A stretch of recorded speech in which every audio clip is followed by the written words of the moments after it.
Gurmagat Cahirlock, and firstly I want to thank Simon Communities of Ireland for the work that they did in drafting this bill.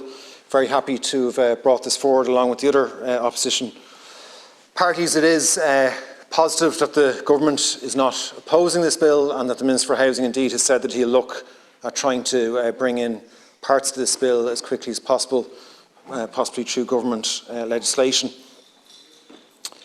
The Minister for Housing has told us that there's no shortage of will when it comes to tackling homelessness. I have no reason to disbelieve his intent on that. However, I have to say I think there's a shortage of action on this. I'm just going to point out to a few areas that there could be concrete action taken by the government now if it really wants to show to us that it's deadly serious about tackling homelessness with the urgency that is required. And it is welcome that the government is supporting this bill, but the government are in a better position to bring forward legislation, are aware of for quite some time these kind of measures, and really should have brought forward these sorts of measures much more urgently themselves. And I'll give you one example, and the Minister referenced it himself. He said that the government have committed to the 2030 target of trying to eliminate homelessness, and that is welcome. Now, if that is to have any meaning at all, we have to, at the very least, have the yearly targets that will get us to the elimination in 2030. So where are those yearly targets? Because we can say, it's all very well saying, yeah, by 2030 we hope to eliminate homelessness, but where are the steps year by year to get us towards that target, to give it meaning? So let the government show us that they mean what they say in terms of no lack and no shortage of will here or resources. Publish those targets to get us towards an elimination of homelessness by 2030. That's the very least you could do. It would cost you nothing to do that. You could do that straight away, but give us the roadmap to show that you mean what you say when you talk about eliminating homelessness by 2030. What the government should do right now is bring back the ban on evictions, especially in terms of where we are in COVID. The single most effective measure to reduce homelessness in recent years has been the ban on evictions that were brought in during the pandemic. The most single effective thing. So that should be brought back now. We were discussing at the Oireachtas Housing Committee earlier today, we were discussing the whole issue of vacancy and dereliction. There are tens of thousands of vacant homes lying empty all over Ireland. Now, there's been talk from the government about a vacant homes tax. Talk about it. No commitment in Housing for All to actually bring one in. No timeline, no commitments. So show us that you're serious about tackling homelessness by bringing in a vacant homes tax that we know will at least bring some of those vacant homes back into use, and that will help address this. So show us that you're serious about this. Show us that you're serious about this by making sure that the derelict sites register, the derelict sites legislation is actually enforced to bring buildings back in. We had at the Oireachtas Housing Committee earlier today the largest local authority in the country, Dublin City Council, telling us that they do not actually actively try to get all derelict buildings onto the derelict sites register. So how about looking for a bit of enforcement on that to ensure that we get more homes and buildings back into use? If you're serious in terms of homeless people, if you're serious about this, end the discrimination that takes place now to about half of homeless people who are living in emergency accommodation, in privately run emergency accommodation.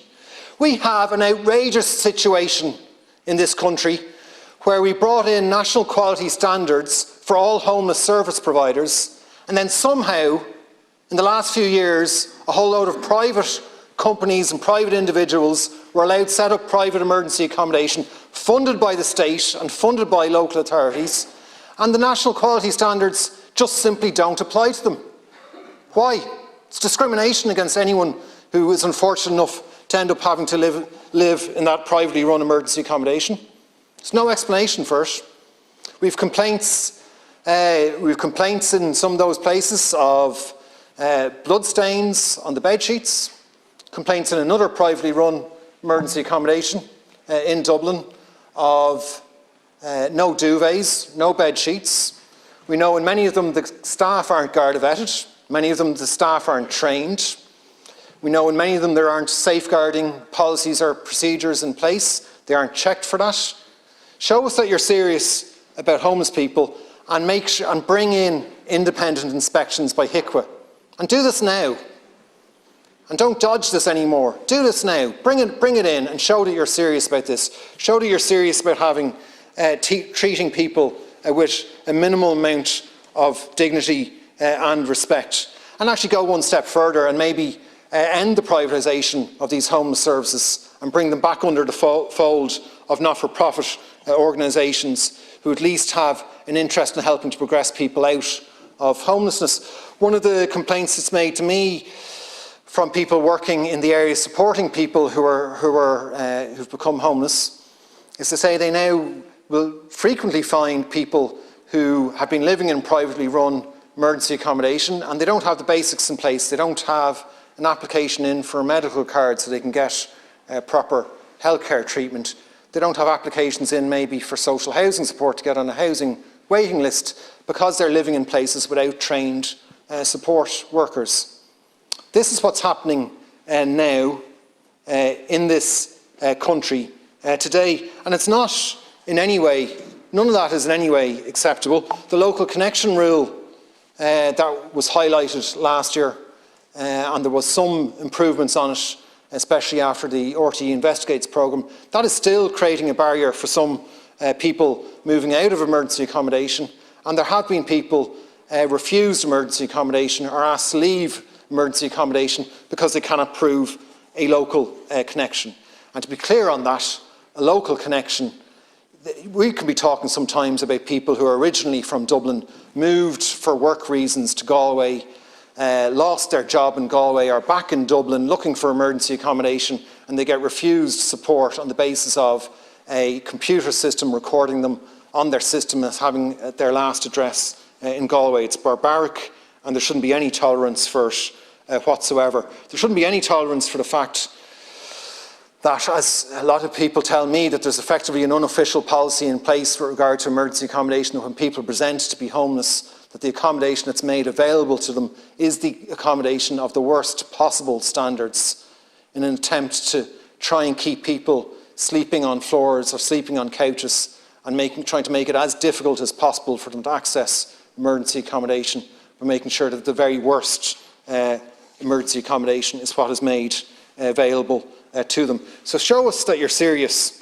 about these things by taking some of those steps and some of those measures. This bill is very, very welcome. It's a very modest proposal, but it's a very practical piece of legislation, and it will, if passed quickly, it will help prevent some people entering homelessness by giving more time to ensure that supports are put in place. So it is a very sensible and modest measure in that regard, and one that we can all easily across the House agree with. And I think we just need to show that it's implemented urgently and as quickly as possible. I do want to say as well that we have to, the number of homeless people who've died over the last year has risen, and in Dublin has risen in particular. And we know that at least 58 people experiencing homelessness have passed away so far this year, and this is a considerable increase on last year and indeed in 2019. There is concerns that reduced access to addiction and mental health supports, particularly over the pandemic, could be contributing to this, and this needs the immediate attention of the government to ensure that this is arrested. And while it is welcome that the Minister for Housing is very much concerned about the increases that we've seen in homelessness over the last number of months, and while he has met with different organisations about it, what we should be hearing from him is the exact concrete actions that he is taking now and the government is taking now to arrest that increase month after month now. And we are heading back towards, if that isn't arrested, we're going to be back to the 10,000 people living in emergency accommodation that we had under Owen Murphy.